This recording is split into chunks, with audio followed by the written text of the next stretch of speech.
Hello, everyone. I hope you enjoyed the learning. Just a technical issue.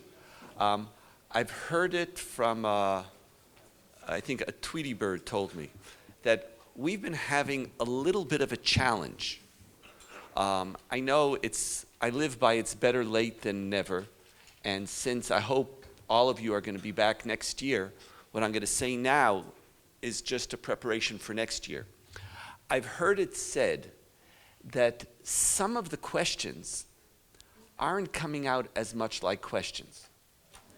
And I do apologize. I know there wasn't always enough time for questions, but we'll make sure that will be correct today. But if you remember, I think we announced it, you know the famous two-hand rule.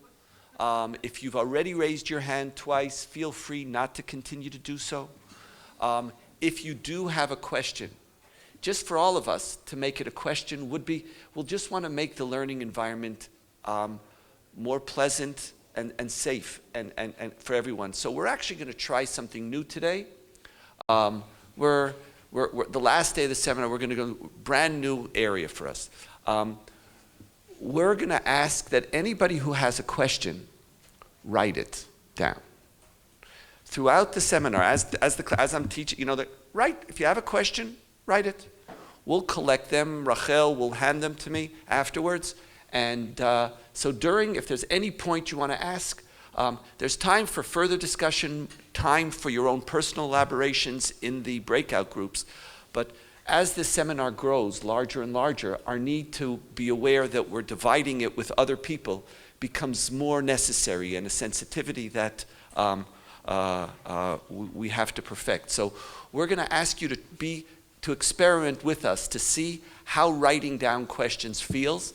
If it doesn't work, so we'll try something else afterwards. But one of the little secrets about questions is that very often, especially, is they're brief, and they start with a word like why, when, what, could you. There's ways that identify. So try on that, because I've been hearing that we're slightly challenged on that issue.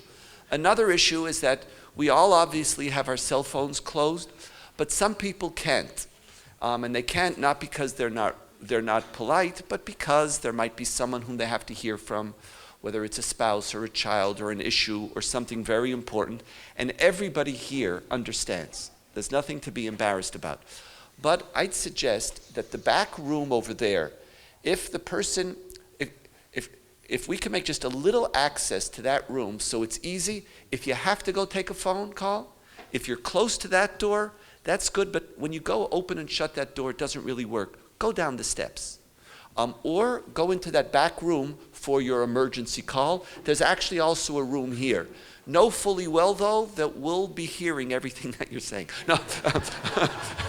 No. But that's just for emergencies. Other than that, everybody, please find your phones, put them on vibrate, whatever that might be, and I hope we could be sensitive in that manner. Okay? Hi, everyone.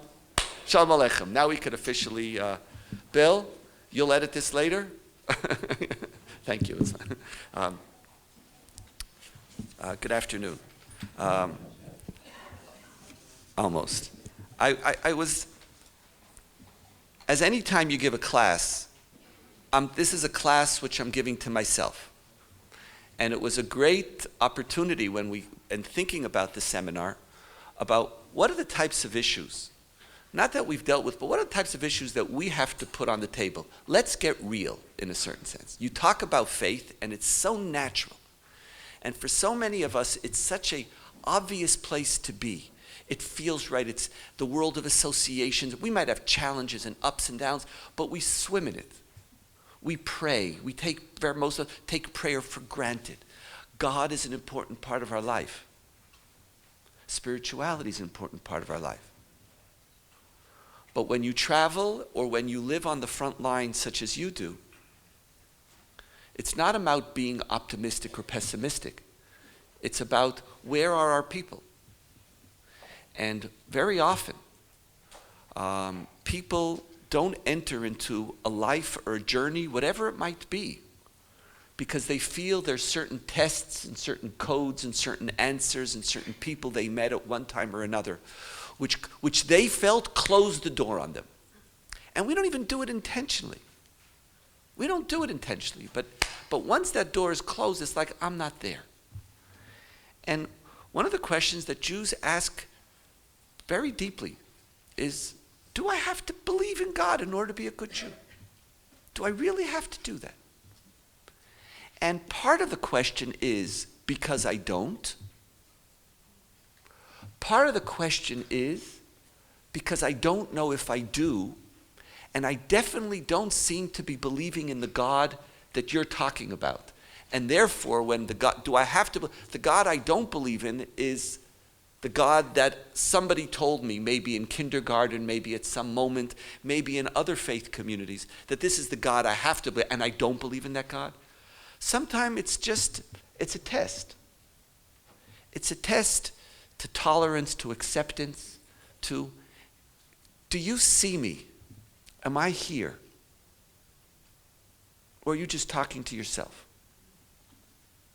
Because I have a lot of dilemmas and a lot of doubts. And to what extent does this tradition make space for me in the midst of my doubts, my heresies, my struggles, the things that I don't believe in? There's just around, do I have to believe in God in order to be a good Jew?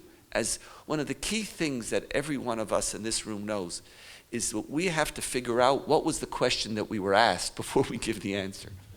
And know that this question is a very, very complex, latent question. Complex, latent question. And it's very particular, as I said earlier on this morning, to the Jewish community. A Muslim wouldn't even understand the question. Could I be a good Muslim without believing in God? The term Muslimun means to submit. I'm submitting to God. That's the essence of my life. You can't be a Muslim without accepting the Shahadat. There is no God but God, and Muhammad is God's messenger. And you understand that. So, and if you're a Sufi and you start defining things and getting vaguer and vaguer and vaguer, you still stay within the category. For much of Christianity, not all of it, it's a similar experience.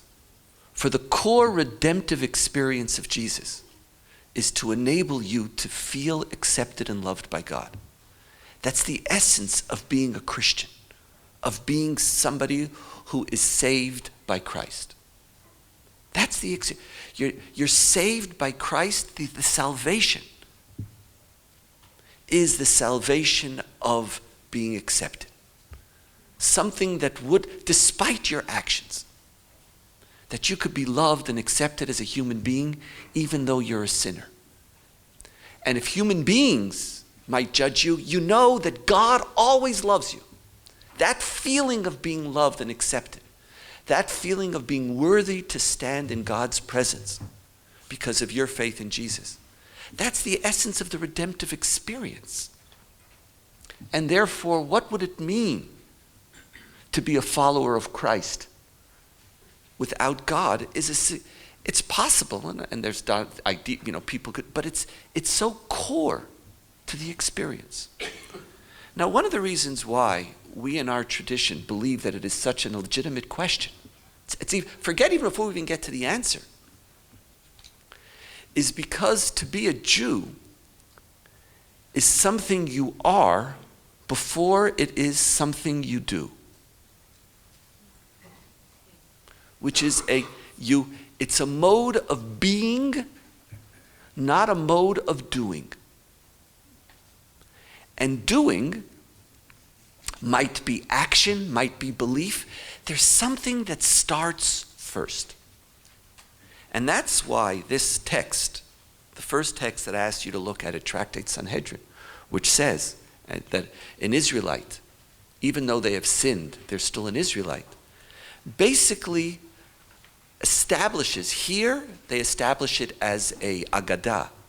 Ultimately, Rashi in the 10th century establishes it as a cornerstone of Jewish law, accepted since, and there's very few things that most Jews agree upon, this has a legal stature, which goes across denominations.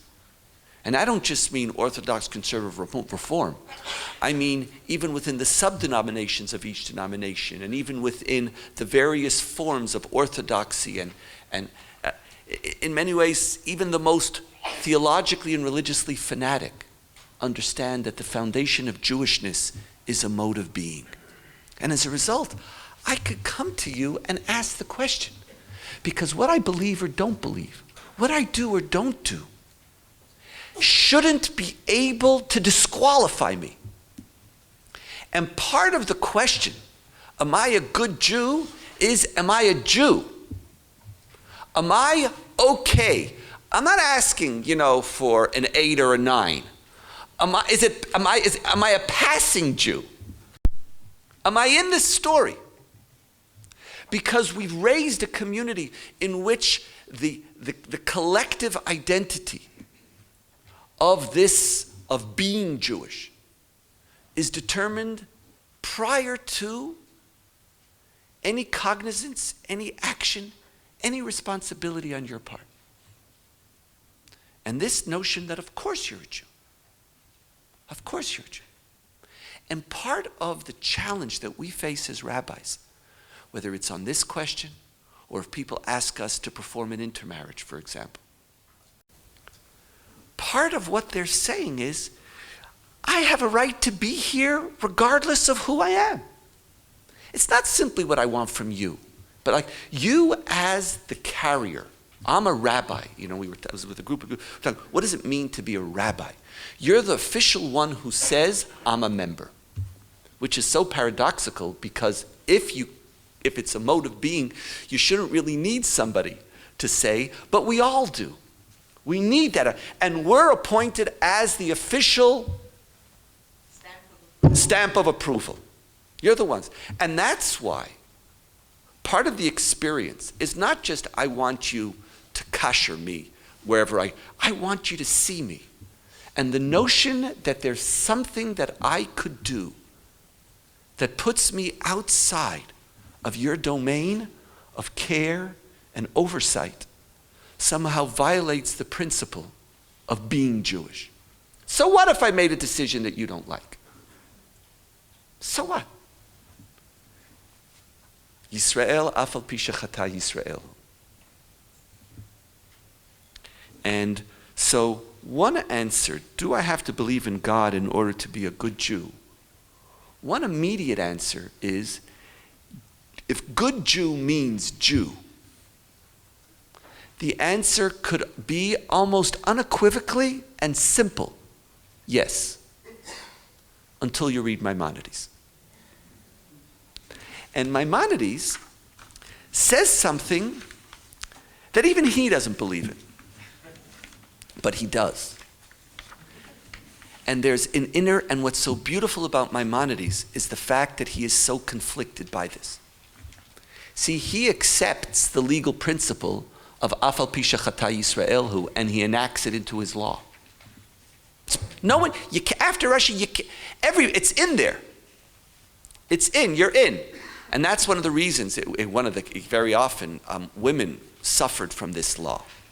Because what would happen, many of the primary cases were cases of men who, shehishtamdu, who became destroyed, if that's the term for mishumad, and became apostates or Christians. They were married, the husbands leave, and the notion of getting them to give a get is impossible. And so the question is, if this person left Judaism, there's no requirement anymore for a get. It's like as if they've died. Or if you're a Yavam, a Levirate, and you don't have children, and you're waiting for your brother's brother, your husband's brother, to come along and to free you to marry somebody by giving you chalitza. I apologize, how do you say chalitza in English? Chalitza. Where you throw with the shoe and the spit, the whole thing. It's beautiful, fine ritual, really, very, very fine. It's a gentle one, but you're waiting, in a law which had the greatest of intent in one generation to make sure that non-virgin women weren't left alone without anybody to care for. In another generation, now you have a husband, a brother who's now, he's in Rome rediscovering his inner Christian soul, and you think you're going to get a chalitza from him. And so they say, forget it. But once this principle of Afal Pisha Chata Yisrael was instituted, there is no way out. There's never a moment, no matter where you go, no matter how far you are, you're always in. And a source that I've quoted to, there's 40% new people, so you haven't heard it, the 60%, please enjoy it again with me. Because I'm sure if you're here, you heard it, but because it's just too beautiful. Of the woman who becomes an Anglican in order to marry a British fellow. And his parents insisted that she convert, and she was okay with it because it didn't really matter to her. And she converts. And then the marriage doesn't go so well, and she realizes that's not who she is, and she goes to Rabbi Waldenberg in the late 60s here in Jerusalem and asks to please be converted back to Judaism, and says, I made a horrific mistake. Could you please help? Well, can I please convert back? And Rabbi Waldenberg turns her down, rejects her request for conversion. And he explains, I cannot reconvert you back to Judaism because you never left. And no more could a child leave their parent. No more could a mother or a father cease to be your mother and father. I might not like what you do, but I'm always your mother and father. And that's Judaism. And therefore, there's no notion of converting you back. So the Rambam understands that. But he, more than anybody, is aggravated by the notion that Jewishness could be limited by a modality of being and not by doing. And for him, the essence of what it means to be an enlightened individual is to be somebody who lives with and knows and has the correct beliefs regarding God. And for him, that message is the core message of Judaism. That's what Judaism means. And therefore he says in a language, we'll read it in the English, why not? When a man or a woman on page 5 believes in all these fundamental principles, these 13 principles of faith, and his faith is thus clarified, he is then part of Israel. This is one of the most radical expressions of the counter move. Can you be a good Jew if you don't believe in God? Maimonides questions whether you could even be a Jew, whether the term even makes sense. Like, what are you? There's an accident of birth that may obligate me halachically in various moments. But could I really say that you're a Jew? You're not a Jew. You're not part of us. And for him, the entry point was this process of faith. And that's why he also adds in Hilchot Yesodei Abiyah, chapter 12. Excuse me? Isur, thank you. I knew I was off. Hilchot Isurei, that would have been interesting, Misechet.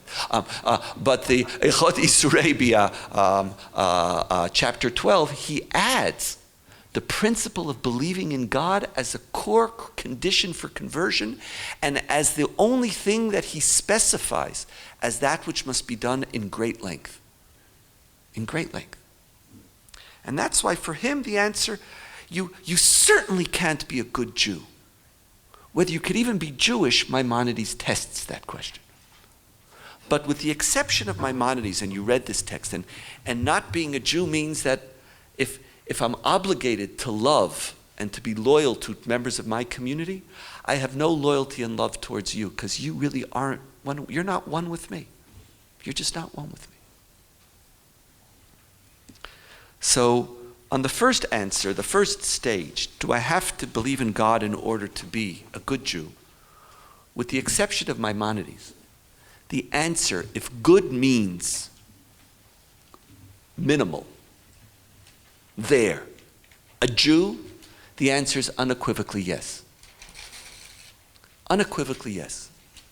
And to understand that that's also part of, now this answer is not a trivial answer, because part of what the person who's coming to ask the question, this is what they want to know. Do you still love me? Do you still care for me? Do I still have a place? Like, will you still talk to me? Will you still respect me? Do I have a place in the shul? Could I have an aliyah? Could I have shishi? Could I still have, could I do lador? Could I do all the various things if I have this stain? That's one answer. But it's our job to go to the next level of the question. And as I divided it, the next stage is good. Before we even get to Jew, am I good if I don't believe in God? Am I good? Is belief in God necessary for me to even forget being a good Jew, for me to be a good person? What does our tradition think about that question? Now, like every question, our tradition is divided. And there never is one answer, even though it is my belief that there is a dominant answer. But how you exactly weigh dominance depends usually on your preference. So you're very often predisposed to adding the sources that you want to creating dominance. So I'll be no different, and I will say that this is a dominant trend, but take it for exactly what it's worth. More or less nothing. More or less nothing, but maybe a little bit of something. I do believe that it is a dominant trend, but not an exclusive trend. In our tradition, to assume that goodness is not dependent or is not the byproduct of first being a person of faith. That access to the good is not attained through faith. It's attained through a different experience. Call it the Tselem Elohim within us, call it the human conscience, call it whatever, the human essence, whatever you want. There is something in human beings where we have access to that good. And Abraham in Sdom assumes it as self-evident. And it's for that reason that it doesn't even dawn on him not to challenge God. And for those who often ask, so what about the Akedah? One of the things that I mentioned here a few years ago, but I've been thinking about it for a long time, I really don't think that the Akedah is a moment of a conflict between faith and the ethical. We who read it wonder. Abraham at that moment, there is no, it's not who's going to determine the ethical. Is murder okay because I allow it or not? The story of the Akedah is where everything disappears when you're in an all-consuming experience of faith. Nothing is of importance. It's not, while it has consequence on our question, Abraham is not choosing at that moment between his ethical and his faith. He's choosing between his faith and his son, or choosing between his faith and himself, which is ultimately what God is asking for. It's like, I wish there was an ethical dilemma there. It's just, nothing exists, period. It's like you enter into, the moment you say Hineni, I'm here standing next to you, nothing, kach na et bincha et yidcha, show me. But when Abraham does put forth the question, ethics, it's clear that God is not the source of the ethical. At a certain moment, God might obligate you to ignore the ethical. But God is not its source. Faith is not its source. You don't make a counter-moral claim. Yes, I thought this is good, and the minute God said it, now I know that what I thought was good is not good, and this is good. No. There is an ethical. I hope this distinction. There's an ethical which you know, which you could stand up in front of God and say, Hashofet kol haaretz lo yaseh mishpat, because you have a criteria of mishpat that's self-evident to you is not determined by God. And God is only God. Chalila lecha milasot kadavar hazeh. God is only God to the extent that God fits the ethical. Similar to Maimonides' notion that God is only God to the extent that God is understood as being at one with the rational. Now, whether God could quiet the ethical, could obligate at moments the transcendence of it, that's a separate question. But the ethical, you have access to the good outside of faith. Outside of faith. And you see that in many of the sources that I asked you to look at. The notion, the mere notion that there is a sin that the human being could be punished for prior to commandment. The notion of the flood presupposes responsibility and an access to the good. That's what Maimonides says. Maimonides says, I know it's in the Torah, but remember, the moral commandments come next book. They're not here. So what is it? Who's God killing for what? And Maimonides, of course, this whole notion presupposes Torah. The job of Torah is to remind one of the good. The job of Torah is to create a system of life in which doing the good is more central to your being. It's a wake-up call to remind you who you ought to be, but it is not that which enables you to discover who you ought to be. If you don't know it, it's too late. And the category of violence, Hamas, that you didn't need a prophet. I could find you guilty and worthy of destruction because you're not a human being, not because you're not living in accordance with the commandments of God. The rabbis say it explicitly with the term mitzvot she'ilmalei nichtavu, dinhu sheyikatvu. That category, dvarim, things that if they weren't written, they should have been written, is only possible if faith is not the doorway, it's not the entry point to the ethical. And in a source in Sanhedrin that I asked you to look at on page 11, notice Sheva Mitzvot B'nai Noach, the 7 Noachite commandments, that which enable the non-chosen in our tradition to be loved by God, to achieve a place in the world to come, depending on how you read a certain version of the Rambam or not. This is what I want from you. Now, what's the one thing that's absent from the 7 Noachite laws? What? Belief. You're obligated not to be an idolater. They're actually, at a core, they're very insulting. There's a real problem in the 7 Noachite commandments. Because what it basically says is, you're not allowed to be an idolater. If you're working opposite my agenda,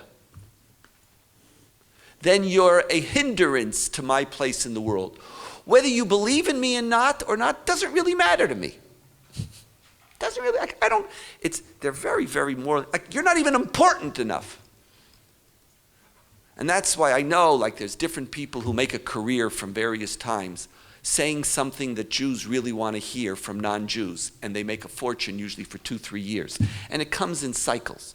So it but we really like speakers. We'll pay fortunes to speakers who will tell us not what we need to know, but who reconfirm the things that we already know. And that's, in our perspective, the best investment we can make. Businesses don't usually work that way, or they don't usually survive, but we tend to do that very often. We don't like someone who says something we disagree with. So various times there's the Ben Noach person running around the North American. Oh, I'm a Ben Noach. Yes, I want to come speak in your shul and tell you I am not parallel to you. I'm inferior to you. I loved hearing it from you of all people. I've been waiting to hear from you how inferior, because I've actually felt to hear from you that you're inferior to me made my year. And I remember there was just a few years, there was this guy making the rounds. It was like, it's this whole community, like scholar in residence after scholar in residence, so that Jews could hear, yes, as if to be a Ben Noach, from a Jewish perspective, is a possible viable alternative for a world when there is no obligation for faith. You don't even count enough that I say, I need you to believe.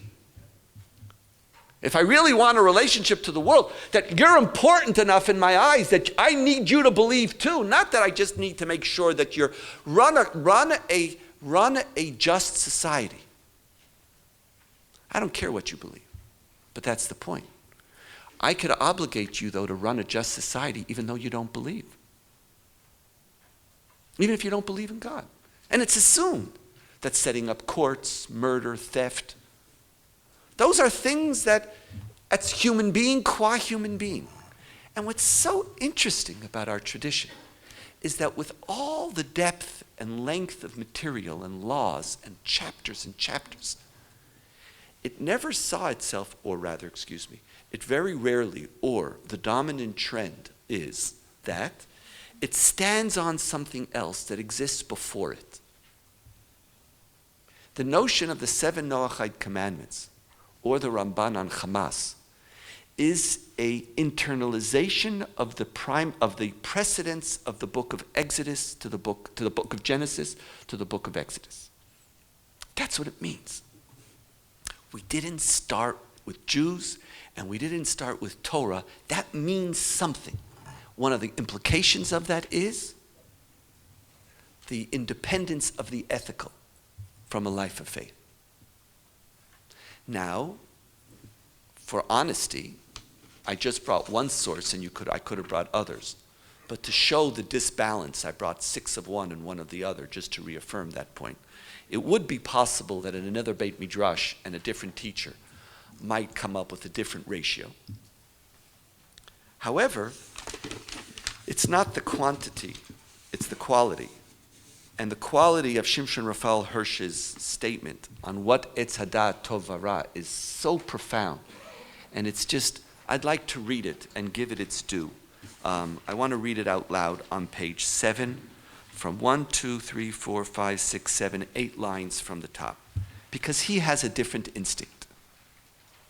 His instinct is that there is no notion that once you're a person of faith, or that you're obligated to be a person of faith, you're obligated to be a person who lives with God, that the essence of that obligation is to give up your notion that you're the one who decides.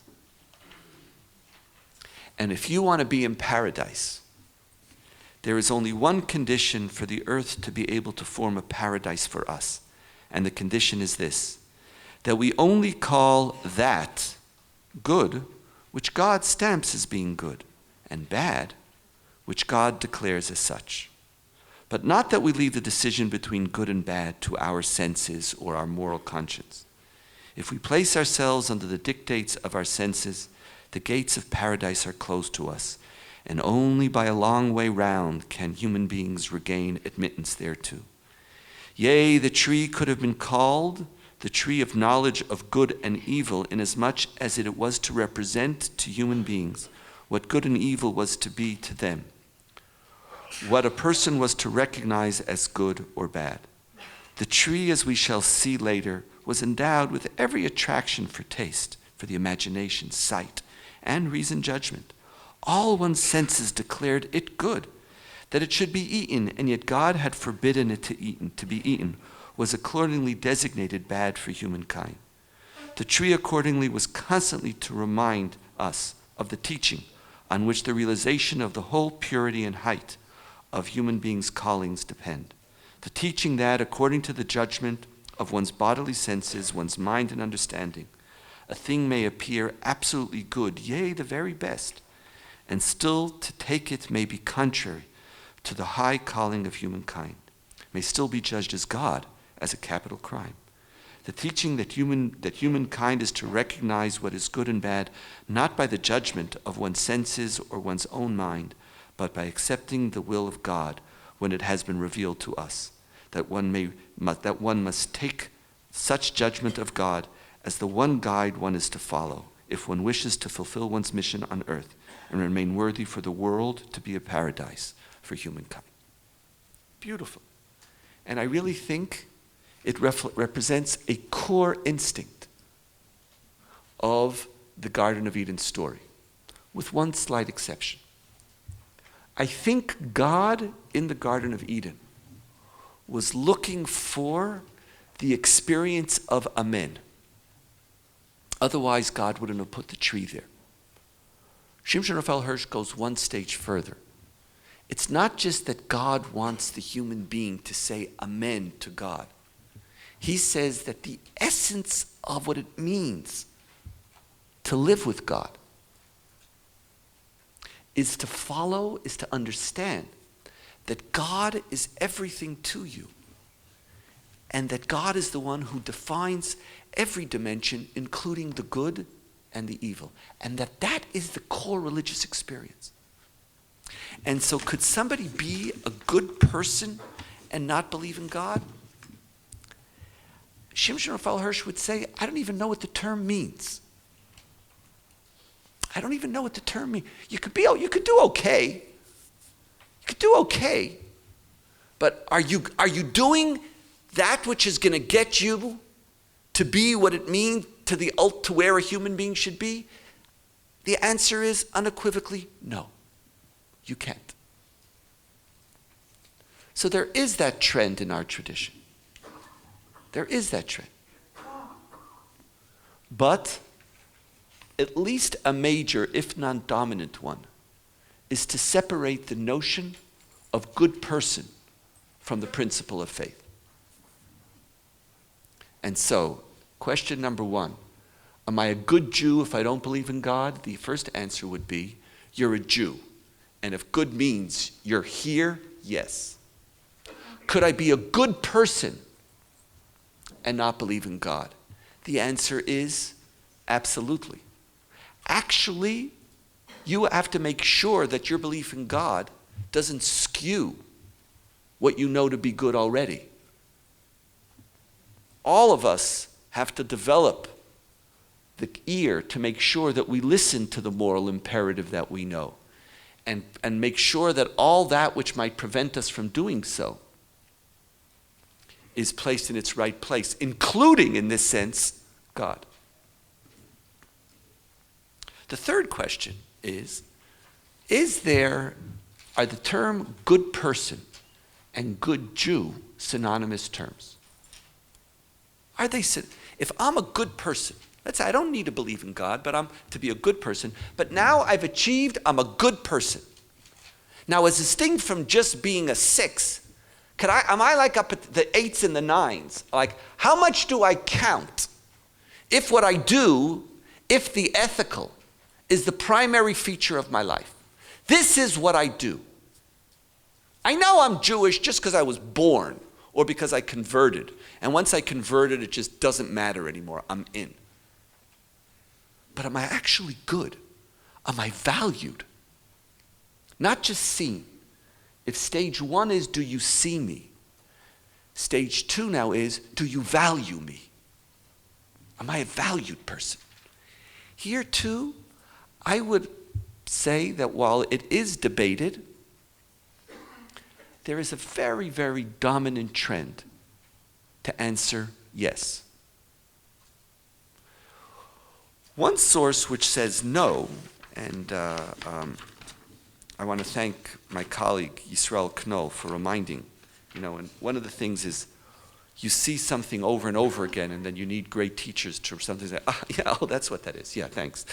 It's that the essence, and we're now on source 8, if the 10 Commandments is an attempt to define a good Jew, before you get to the ethical, you have to include a life with God in that story.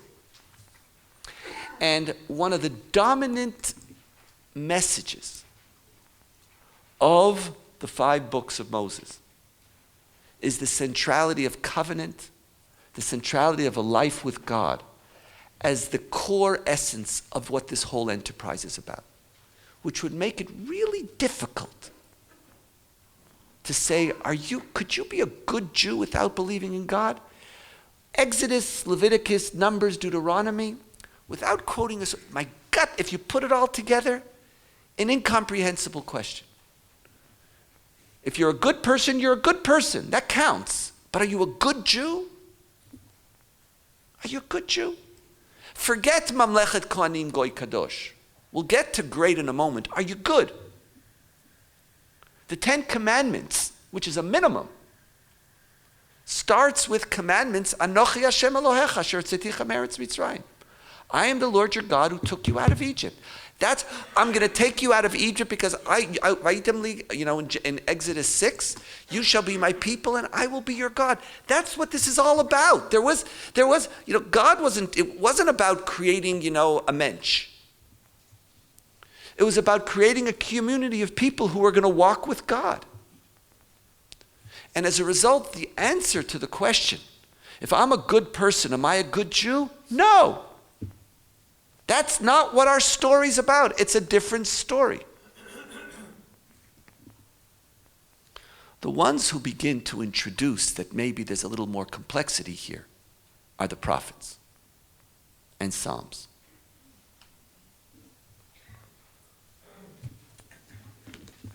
When Psalm says, on Psalm 15,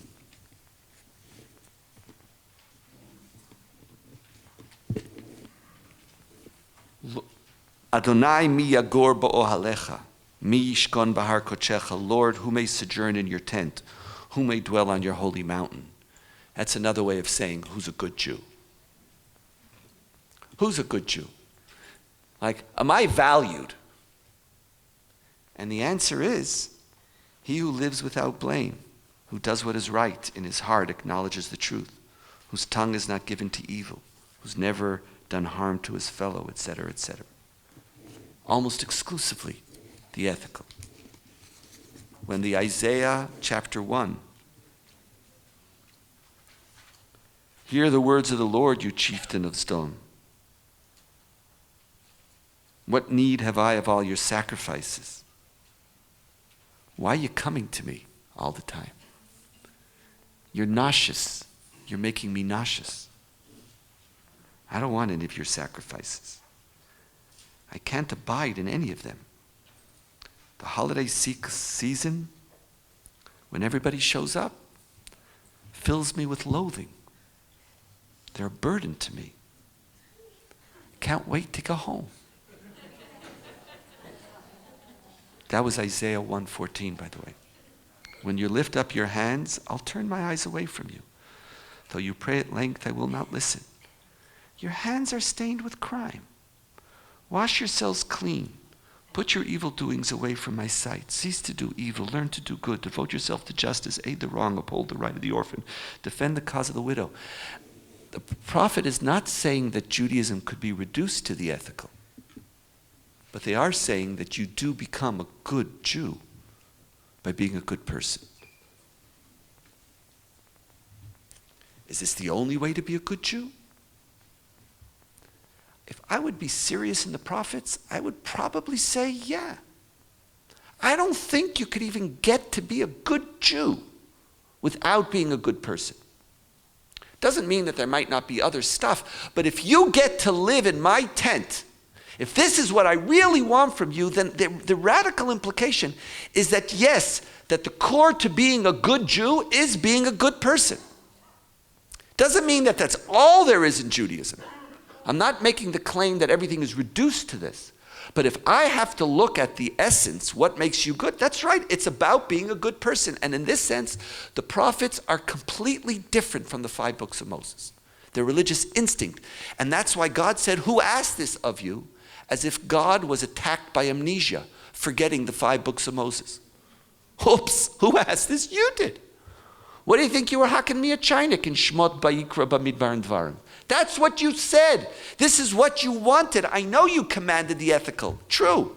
But this is what you wanted. It was about me. It was about human beings seeing God and building a life in that. The prophet says, God is not it. You just got it all wrong. And the word of, and in Psalms, Mi aleh lahar, it just says the whole thing. And in the source that no week at Hartman is complete without at least referencing Shabbat 31a. And guess what? We're not even going to look it inside. It's just I referenced it. I paid my dues. It's like, But with all joke aside, that's what Hillel is saying. Could you teach me all of Torah? Hillel, Torah is in a certain sense even reducible to the ethical. Now, reducible to the ethical needs to be defined a little more carefully. Because reducible to the ethical doesn't mean that all you do in Judaism is the ethical. Reducible to the ethical means that all of Judaism has to be measured and judged in accordance with its living up to the standards of the ethical. Be my guest, bring sacrifices. But if your bringing sacrifices makes you deaf to the plight of others, wrong, bad. That's the meaning of this is the whole Torah, the rest is commentary. The rest is commentary. What's hateful that you do not do this. That's the whole Torah. The whole Torah, you can't make that statement unless you believe that being a good person is what makes you a good Jew. Otherwise, Hillel is a nonsensical statement. You're a good Jew. More than that, everything else that you do outside of the ethics always has to be judged to the extent that it lives up to, or at least doesn't violate, ethical standards. At least that. The moral is the guiding principle under which you conduct a ritual life. If it doesn't, I'm not saying that every ritual has to lead to the ethical, but no ritual could violate an ethical. That's the meaning of Kol HaTorah Kula. That's the whole Torah, and the rest is commentary, is that this is the interpretive principle. Ethics is the DNA. Becoming and creating a good person is the DNA. And what the prophets say is that when you do that, then you enter in, then a life of faith is possible. But to be a good person means to be a good Jew, unequivocally, unless you read Rashi, who says, what are you talking about, Hillel? How dare you place the center of good Jew on the ethical and forget God? You can't do that. Any definition, in this sense, Rashi goes back to the Ten Commandments and says, before you get to Lo Tirtzach, you better, not that you can't know the good without God, but you definitely don't get to be a good Jew without Lo Yulecha Elohim Anochi and Lo Yulecha Elohim Acharib al Panai. And now we come to the last stage. And so, again, just as you can be a good Jew in the sense of I see you without belief. You can be a good person without belief. Being a good person, in all probability, makes you a good Jew. You're a good Jew. Yes, you're a good Jew if you're a good person. And with that, the conversation could come to an end. But it would be a shame. Because I'm good doesn't mean I'm great. Because I'm good doesn't mean that everything that I can be, I am. How do we create an aspirational Judaism in which on the one hand we don't only see but we respect people in the best sense of Dayenu, not as a stepping stone to the next Dayenu, but as the best sense of I think you're great. I think you're good, excuse me. Yes, I see it. But is there something else? Now, it is at least plausible to argue that if you're a good person, you're also a great Jew. If you realize how difficult it is to be a good person, if you're actually a good person, if you actually, what's hateful unto you, don't do unto others, you might even be a tzaddik. I can tell you, 70 to 80% of those of us Lamed Vavnikim who go to the annual conference in Maui, and you were, none of you were there. But those who are at the Lamed Vav conference in Maui once a year, that notion of if you could actually live by that, like on a regular basis, and some of us know people like that, some of us, like, there is a sense of what more could you possibly even want of of anyone? Like, that's godless unto itself. Unto it's like, who needs even more? There's nothing more to even worry about. But still. So maybe you're even great. But are you a Marine? And part of the answer is to say that, you know what? Like, my whole life I struggle with my relationship with God. Some years it's a little more interesting. Some years it's frankly boring. Some years I'm thinking about it. Some years I'm better at it. But if I take Art Green's notion, I really want to be a seeker. I'm not always a seeker. I'm even rarely not, I'm a sleeper. I'm very often more a sleeper than I am a seeker. But when I hear Art Green speaking about seekers, I say, yeah, I want to be in that club. Or like when I go to your shul and I hear the beautiful davening. It's like, and I see people for whom the experience is, they have a religious soul so greater than mine, I want to feel jealous. And I never want to reach a moment where I don't feel jealous. Why should we? Why should the fact that so many Jews don't necessarily reach for the heavens, literally,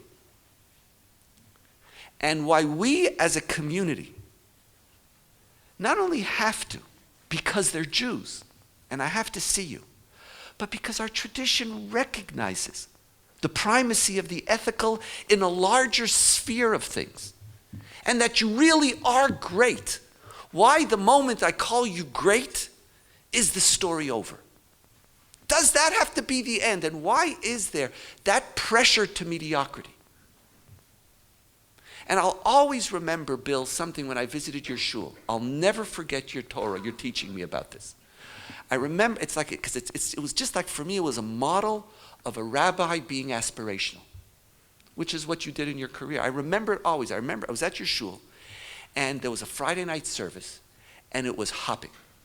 And it was like, if in Phoenix, I don't have to go, it's like, if Phoenix has what BJ has, it's like the whole notion, like, it's Phoenix, and you have to realize, as someone who New York, Jerusalem, Phoenix is like, I know now there's a lot of Jews in Phoenix because we heard about the changing demographics of the community. So it's like Phoenix is actually, but like Phoenix was Phoenix in my world. Nothing. It was Phoenix. It's like I didn't even know where. I was never in Phoenix. It was just Phoenix, and it was hot. And you're sitting there and you're running a service where everybody's singing, and you sent out tapes and you made sure that people, and there was music and it was alive. And you know what you said to me?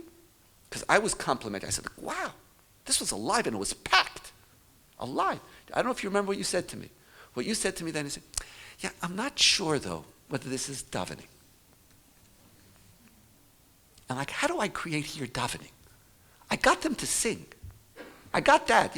But you said, I'm not sure. I said, like there was something that you felt that was like this next stage. And you were never happy because you always thought about that next stage.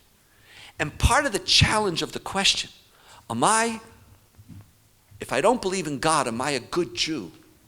If the answer to that question, if we answer, yes, you could be a good Jew without believing in God, and the consequence of making that answer yes, is that we have to get rid of aspiration in our tradition, we are in real trouble. Real trouble.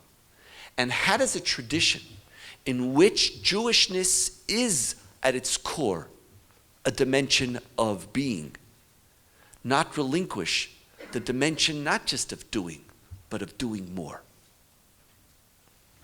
And for me, it's like as I struggle with and as I think about and as I fantasize about being a seeker and really like spend a lot of time trying to think about what it would be like if that's the type of person I would be, and I try the clothing on and sometimes it fits and sometimes it doesn't. As you know, it's sometimes we have to pretend or not or whatever it is. There's certain sources like these are some of my religious texts.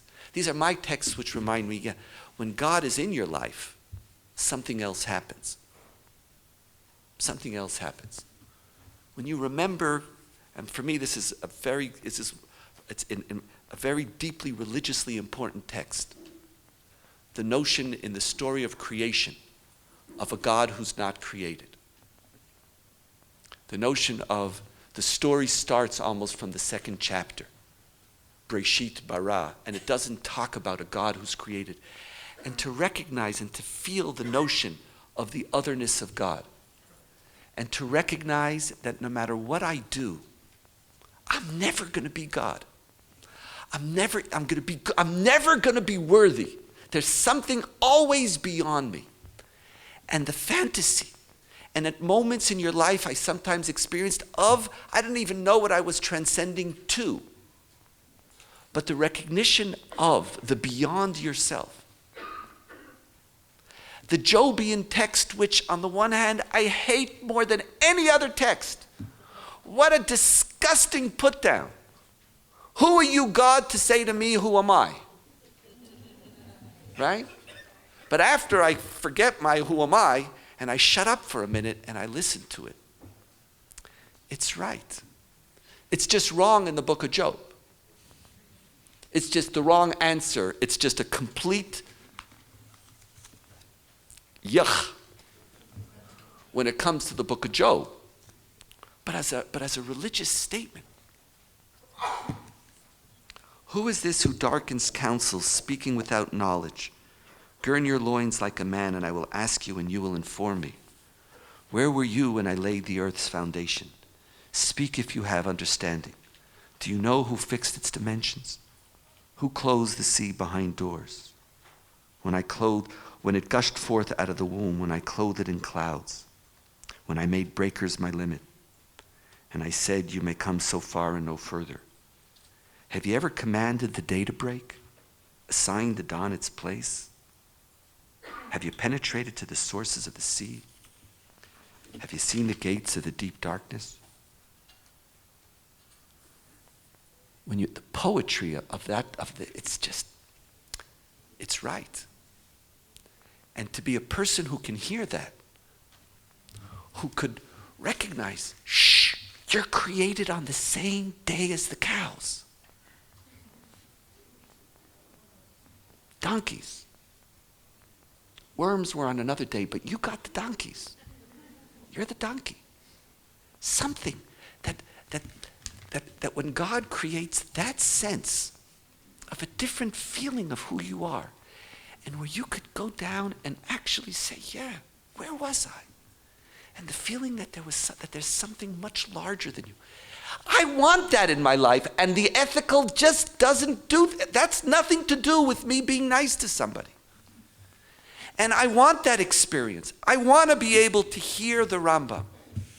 And with this I'll conclude. I want to. I wish I could be such a person. And some of me believes that if I keep on wishing, maybe one day it's not too late. Maybe. I'm hoping. Maybe in that sense I'm a seeker. I'm a seeker of the seeking. But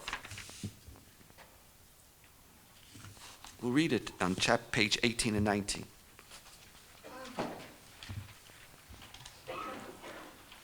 Let not a human being say, I will observe the precepts of the Torah and occupy myself with its wisdom, in order that I may obtain all the blessings written in the Torah. To reduce God to the power of God, that's what Rambam is basically saying. Yuck. If God is just And that's what Leibovitz used to say. God's not kupat cholim. That's what it's like. That was his feeling. It's that you don't need the problem is you need a God just for that, but part of Leibovitz is you don't need a God for that. You don't really, but the truth is we really do. So that's the problem. We really do need a God precisely for that. But like Leibovitz said, there's something bigger than that. This is what you're doing. The Rambam says, if that's what it is, you're not doing it. What do I really want from you? To serve God of love is to occupy yourself with the study of the law and the fulfillment of commandments and walk in the path of wisdom, impelled by nothing external, no other motive, moved neither by fear of calamity nor by the desire to obtain material benefits. To be a person who does what is truly right simply because it's truly right. And then ultimate happiness comes to you as a result of this conduct, but it's not the motivation. That's what it means to love God. And what is the love of God that is befitting? It is to love the eternal with a great and exceeding love, so strong that one's soul shall be knit up with the love of God, and one should be continually enraptured by it, like a lovesick individual whose mind is at no time free from his passion for a particular woman. The thought of her filling his heart at all times, when sitting down or rising up, when drinking or when eating or drinking. Even intenser should be the love of God in the hearts of those who love him. And this love should continually possess you. And this is what Solomon says, for I am sick with love. Fill this, if you teach this, find whichever chapter, whichever section about God is what accompanies you when you're a seeker. Whatever it is. If it's Psalms, if it's from wherever it is, what is it? If it's the Barchi Nafshi experience of feeling the world and not making a scientific claim about how and when it was originated, but just the experience of nature as the path through which you experience something which is transcendent. Whatever it is, pick yours. I just brought some of mine that remind me that to be a good person is not necessarily to be a great person. To be a good person is great. But we need a greatness which transcends that, the great as well. Maybe it should be called from the great to the great. And to be teachers who could, as we bring to a close our unit on faith, to be teachers who remind people that that's what's at stake. And that you have dimensions of life and religiosity which it would be a gift for them to be able to walk with you. There could be places where you fall morally, and it could be someone's better than you. Like, what exactly? If I do, 3 minchas and $4 of tzedakah, like which one adds up? Somewhere along the line, that question becomes boring. That's where, if I could be a good Jew, if I don't believe in God, becomes boring. But where the person who asks you that question, instead of having to both merely see them and merely reaffirm them, and merely value them, you can also challenge them to walk with you one step that maybe prior to that they didn't think was possible for them. That's to be their rabbi. And that's to give them a gift which is immeasurable. Thank you.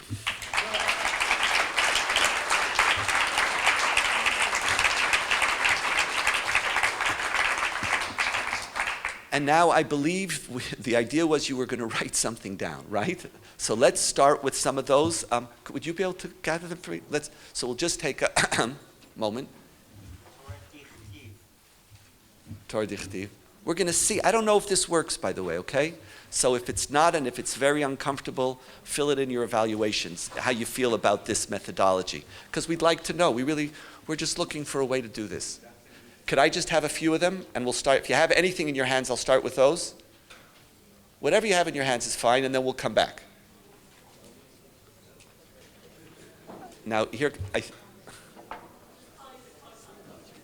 now I feel like a real knacker. Once I'll tell you my kotel story. Okay. I'm not vetting anything. Stamp of approval. What does it mean when we welcome people who are not Jewish? Wow. Stamp of approval means that I'm welcoming you. See, our job is not to warrant people's, or to be the gatekeeper to humanity, to be the gatekeeper to even love of God. God answers Christian prayers is something that should be self-evident. And we Jews shouldn't just want them to say that. We get insulted if you say God doesn't answer Jewish prayers. God answers their prayers too. Our job as rabbi, it's a sociological phenomena. We're a people. We're a community. And paradoxically, people want to feel that they belong. So when we welcome people who aren't Jewish, we're welcoming people who aren't Jewish. And we have a sacred responsibility in that too. Now, underlying this question are 4 other questions. You realize that? Because the person who we're welcoming who's not Jewish, is which person? Is this the non-Jew who's coming into our community as a spouse, as a child of, as someone who's dating, etc.? There's multiple. That's a trick question. So I'm not going to answer every dimension of it, but there is a separate dimension of the role of rabbi to say to somebody, yes, you're a member. Yes, and that whether it should be our job or not, it probably shouldn't. It's like I remember I insulted somebody so profoundly when I was a rabbi in America when they wanted me for their baby naming. And I said, you don't need me. I says, if you need me, I says, you don't need me to come. It's like, I'll show you what you should do. You don't need me there. I'm not doing anything. It's like, you don't need me. Let me show you. And they thought I was negotiating. Oh, Rabbi, don't worry. I'll take care of you. Like they thought I was negotiating. It wasn't one of the great high-mo experiences. But it's like, but the reality is that I was wrong. I wasn't sensitive to how disconnected somebody could feel from their inheritance. It's my inheritance, but could you remind me that we have that sacred task. And so what is our task to the non-Jew is a huge question, which I'm going to leave aside for now because it might move us further away from, it's a really deep, the truth is, it's also a question that I have to do much more thinking before I could answer it properly. And part of that thinking is to speak to many of you who are much more nuanced on it than I am, because it's a new dimension of what is the role of the rabbi to the non-Jewish member of their community. But regardless of that, it doesn't change your role as making somebody feel that they could inherit their inheritance. That was one question. The second one. Could you talk a little bit about your own personal belief? Sure. You're talking Hartmans, we're like verbal exhibitionists. It's like, well, welcome. What do you want to know? No. The truth is, I don't want to do that right now. I don't want to do it because I think it wouldn't be appropriate to the class that I taught. It would move us to another place. The truth is, there's nothing more that I would like to talk about, but I think it would be disrespectful to the other questions that are coming, and so I apologize for that.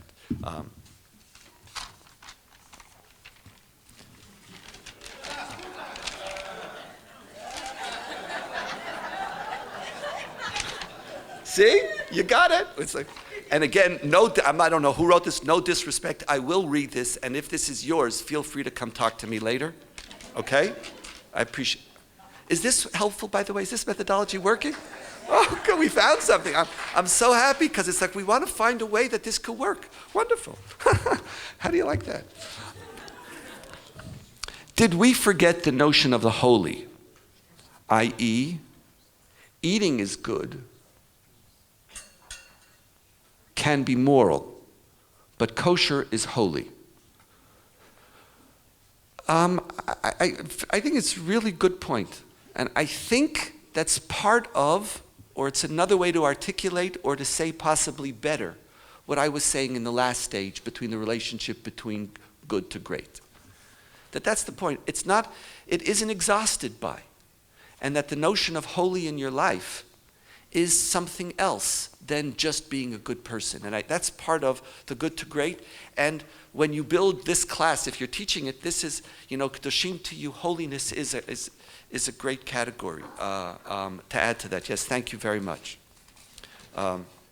If you believe in God and profess to do so, and live an active Jewish life of halakha, but behave in horrible ways to those you judge as not being Jewishly religious, are you a good Jew?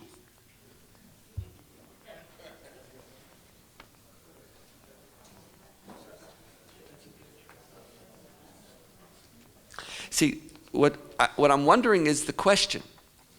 The reason why I'm wondering the question, because I want to know what to answer, because Isaiah Isaiah answered that question to you.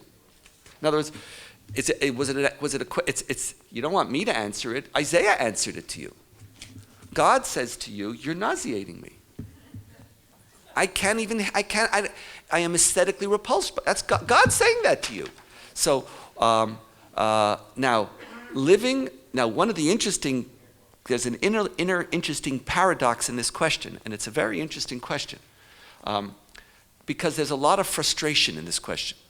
I feel like I feel like right now?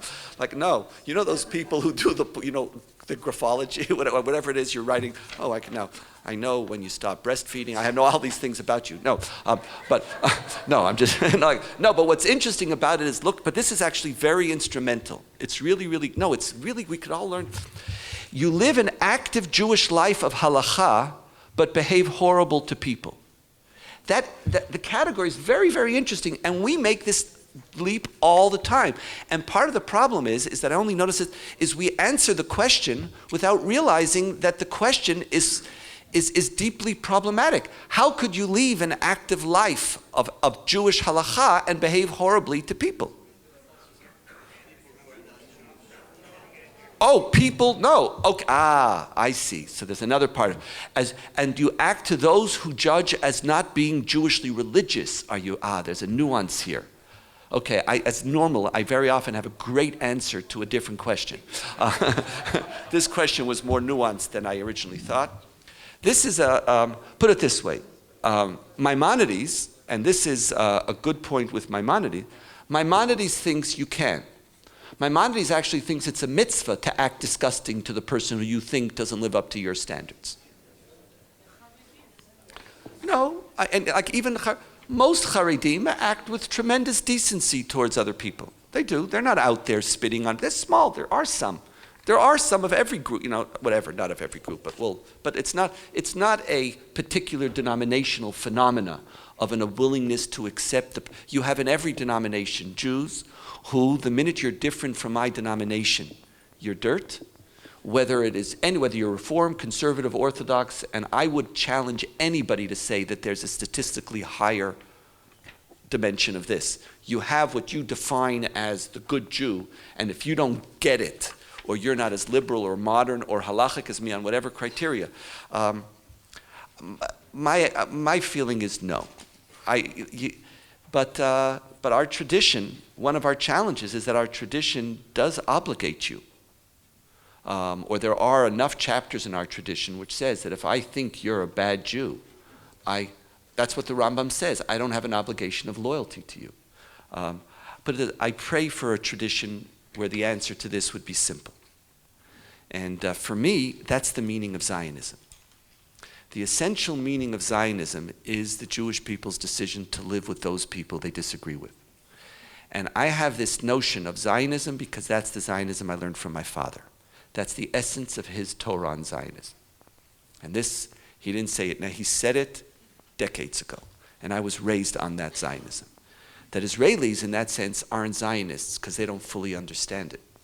They don't understand the uniqueness of Zionism. We decided it's not just about our shuls. We're going to do something together. And to do something together means that I'm going to live with those Jews who disagree with me halachically. And I'm only going to be together if the notion of acceptance of these people, I don't even have to say you're a good Jew. I don't even have to go that far. But I could say Israel's the homeland of the Jewish people, and therefore I'm obligated to care for you and to make sure you have a space.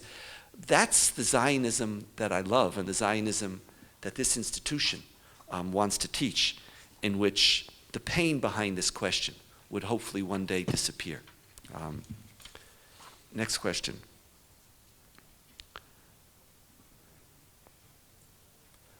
Okay, I couldn't read the handwriting. Donniel, I know it's complicated. It's complicated. But maybe in future years we're going to ask people to print. We'll get this. We can do that. That'll be like an improvement on this system. What? No, don't get too techie. I'll get like if you'll tweet me after I wrote that Judaism is not a tweetable religion, it won't work. I know it's complicated, but in light of your emphasis on the ethical this morning, would you advocate for the interpretation of Pinchas as a good Jew?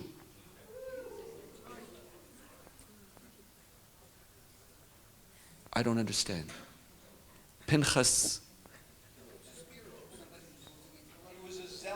He was a zealot. But so it's the opposite. If the emphasis, but he wasn't fighting an ethical, he was fighting Milchemet Hashem in its biblical sense, not in its prophetic sense.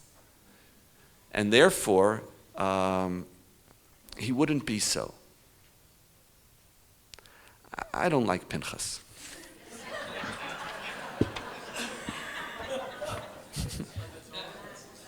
I didn't say the Torah doesn't. I just said, I just not. He's not anybody I'm emulating to be like. That's like not. That wasn't like, oh, one day I'll be. That's why I hope I'm not insulting anybody, but I wouldn't call anybody Pinchas. Like I wouldn't pick that as the name. Anyway, I hope I didn't insult anybody. But it's actually even if you have the names, it was someone else who might have made that mistake.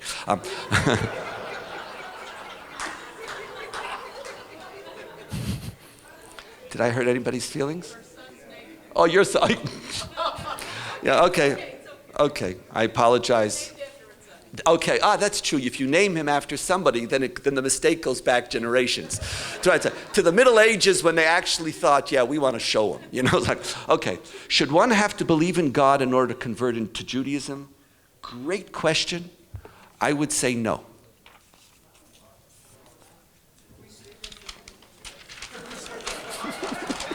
I'm such a knocker this morning. I'm having so much fun. If there's any more questions, I don't want to leave. This is just a lot of fun. I feel like I'm Dear Abby. And like there's some profound wisdom that I'm espousing here.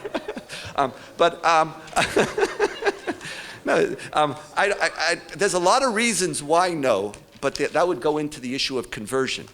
I just don't think I think someone could convert into being a Jew. I don't think you even have to be a good Jew to convert, and you certainly don't have to be a great Jew in order to convert. So you certainly, and if you could be a good Jew, that for sure. I'm even debating whether it's enough to just convert to be a Jew. Thank you very, very much. And that's why I would disagree, but Maimonides would kill me for that statement. I read in Encyclopedia Judaica that belief and faith entered into Jewish discourse in the Middle Ages. Your comments about Islam and Christianity seem to confirm this. Why should we try to recover a previous pre-Middle Age? Why shouldn't we try to recover a previous pre-Middle Age state? Actually, I think that the part of what I was saying, I read the Ten Commandments.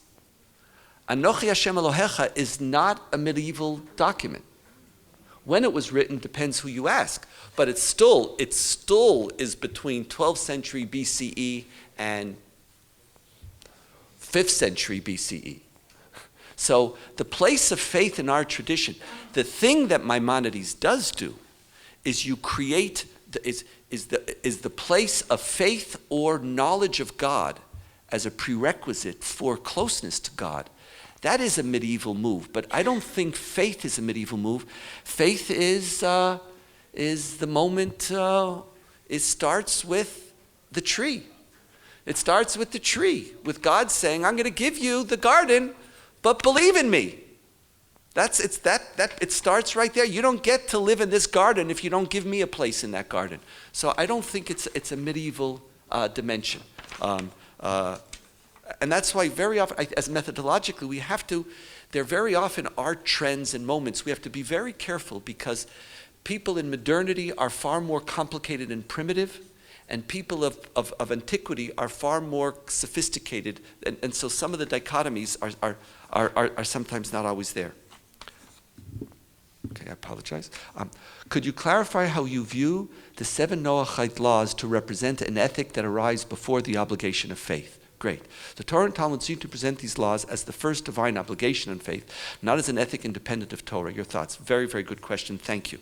I'm talking about the person who keeps the 7 Noahide commandments. The person who keeps them doesn't have to be a believer. No one, and therefore the notion that that's why there's actually a catch-22 in those who believe that you have to accept the 7 Noahide commandments as a commandment of God. Because you're not commanded to believe in God. So if you're not, it just doesn't make sense. The experience of somebody living the 7 Noahide commandments is of a life without faith, or frankly, where your faith doesn't matter to us. What we want you is to be nowhere. The doors of Judaism are closed to, faith is closed to you, because you're one of them. You're not one of the chosen. You can't go running around with your idolatry because that's going to mess up my world. And if you're close to me, you're going to influence me. And if you're in other places, you're going to be aggravating God. Therefore, get rid of all of that. But the simple notion, you should believe, doesn't exist. And therefore, the assumption of the person who's going to have this, that they're going to set up courts and ethical laws, etc., as core features of the minimum nature of a basic human society. And that's why I was arguing that the 7 Noahide commandments presuppose an absence of faith in the core ability to create a just society. They could be that's a just society, and faith has no part in that world. Good person, good Jew. This sounds like Gordon's? You mean Aleph Daled? This like Gordon's, be a Jew in your home? Oh, no, I don't know who that is. Okay, this sounds like be a Jew in your home. Right? But is a good person someone who is nice to non-Jews? I'm going to read it one more time. I feel maybe I was a little misunderstood, and the things that you all learned, we all know from questions, is that if I was misunderstood, it was because I wasn't clear. So, good person, good Jew, sounds like being a Jew in your home. I think the person who wrote this answer thought that you're being a good Jew in your house and a good person outside of your house. No, I was asking whether a good Jew is exhausted by being a good person. Like if you're a good person, does our tradition say, yeah, you're a good Jew? I think that's what I was trying to say. And the question is, a good person, someone who's nice to non-Jews, is what's hateful unto you, do not do unto others. That is the whole Torah, the rest is commentary. That would apply equally to everybody, absolutely. Maimonides says that the heretic, atheist, has removed himself from the Jewish community. That may have been true in his time, or at the time of Spinoza. Can we really apply Maimonidean statements today in an era in which significant numbers of people freely express atheism in every intent? I think you're absolutely right. Not only is it not appropriate in our time, the Ravid gets up and says to the Rambam, it's not even appropriate in your time. It's not even appropriate in your time. And it's very interesting, very, very few moments and thinkers in Jewish history made faith a criteria of either entrance, being, or even goodness, being as a good Jew. That caused many people to say Judaism is a religion of deed, not creed. That's not true. Judaism has creed. We've rescinded creed and faith to Christianity and ethics to us unnecessarily. The question is not whether there's other things. The question is whether it's an essential feature of being good. And there is no doubt that Maimonides has a different standard. And on the basis of, also, if some of you read my book on the boundaries of Judaism, what Jews do obligates us and ultimately change what Judaism is and makes Maimonides' statement impossible and incorrect. We have 5 more minutes and 3 more questions. This actually worked really nice, I think. Please explain. Is a convert truly a Jew in the eyes of... I'm sorry, I can't read this.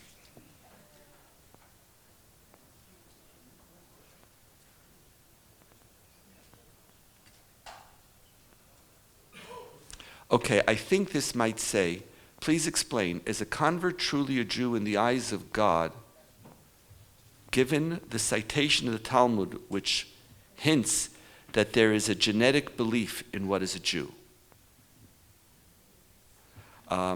As you all know, I think I read that right. There are different stories. Part of this notion of a Judaism as a dimension of being and not doing elevates the notion of genetics to Judaism. It does elevate that. In the Bible, there was no conversion for that reason, because they couldn't. Genetics was not just sufficient, it was necessary. The rabbis go beyond that, and from the moment of the rabbinic tradition, we recognize that genetics is one mode of being. Another mode of being might be marrying a Jew, and another mode of being might be converting regardless of what you do. And so ultimately, genetics, you all know the Rambam, Yehuda Halevi type debates.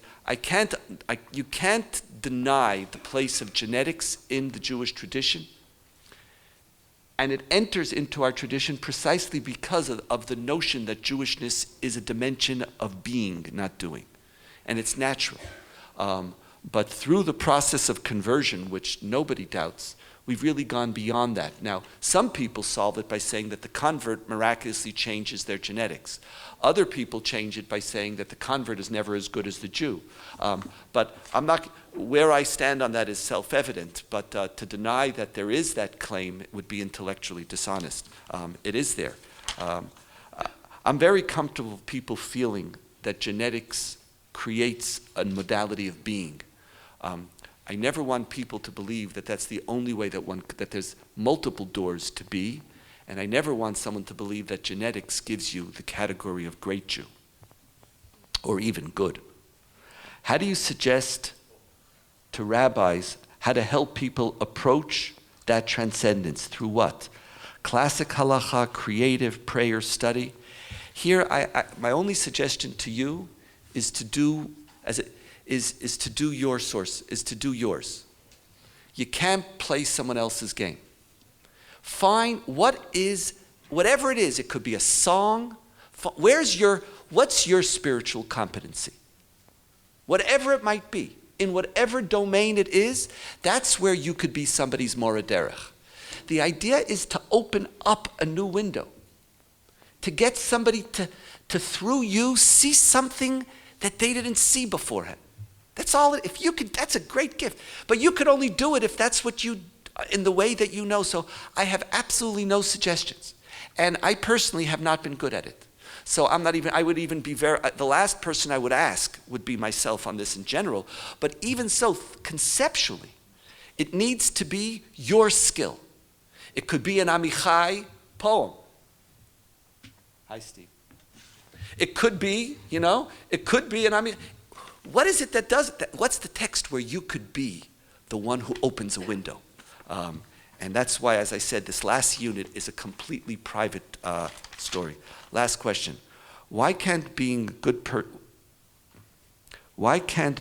person in and of itself be source of the transcendent, the great faith? Does this not have to be in the grand nature, but the small and the modest? It's a great place to end, because you're right. But I don't know if you're fully right. You know what I mean? It's like there's no doubt that you're right. It could be. It could actually be. There is no doubt that the transcendent doesn't have to, It doesn't always have to be the religious experience spelled out by William James, like these, and it's all and sometimes it's there. And I think, by the way, some of the Rambam's notion of love of God is an expression of finding it in these intimate details of halakha. So there is no doubt that you're right, but still, and maybe it's because there's something that I yearn that I don't really have, that I want to keep on believing is there. There's something bigger. There's something that's not only in the small things. There's something that's not just in a moment of kindness. And I'm not undermining the significance of the moment of kindness. I'm not. And you're right, that could be maybe the biggest moment. But at few moments in my life, I came close to experiencing what seekers or finders testify about. And to not remove that conversation from the table and to allow that bigger and other and yes, transcendent, and I know it's a lot of words, to still be part of the discourse would be a great bracha that we can give to the Jewish people. And I hope we all find a way to give that type of bracha. Thank you all very, very much.